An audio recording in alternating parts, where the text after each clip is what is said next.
Hey everybody, this is Erin from Conscious Chrysalis in Schaumburg, Illinois, and today we're going to talk about what is a dark night of the soul.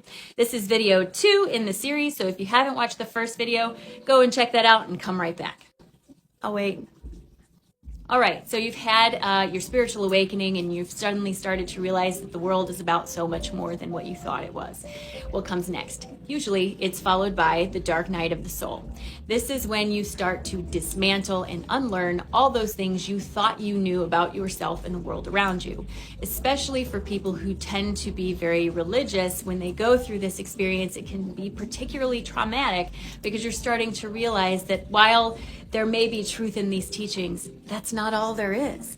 The dark night of the soul lasts different amounts of times for different people. It really depends on you and the amount of work you're ready to do on yourself. So in order to progress through the dark night of the soul, you have to start doing something called shadow work, and we'll get to that. It is entirely possible to have more than one dark night of the soul, just like it's very much likely that you'll have more than one spiritual awakening. Because as you grow, as you go within and learn more about yourself, you'll start to see the world around you differently, which brings up more triggers in you.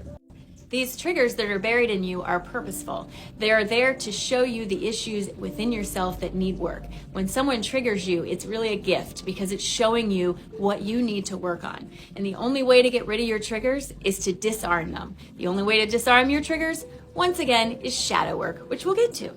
It is very common during the dark night of the soul for you to feel lost, to feel like I don't know who I am, I don't know what I'm doing, I don't know what I'm supposed to be doing. This is very, very common. And while it can cause a lot of anxiety, do your best to try to look at it as your opportunity to discover who you really are and not who everybody told you you should be. During your dark night of the soul, it is particularly important to start trying to meditate in some way. Meditation doesn't have to be sitting alone in a dark room like this and hoping for your mind to be quiet. Meditation is about you go to meditation and then your mind becomes quiet. It's not about quiet your mind and then go to meditation. That's backwards and it doesn't work. Meditation should also never be a goal that you put on yourself. It should be an opportunity you present to yourself. So instead of thinking, oh my God, I have to meditate, think, you know what? I'm so glad I get to meditate.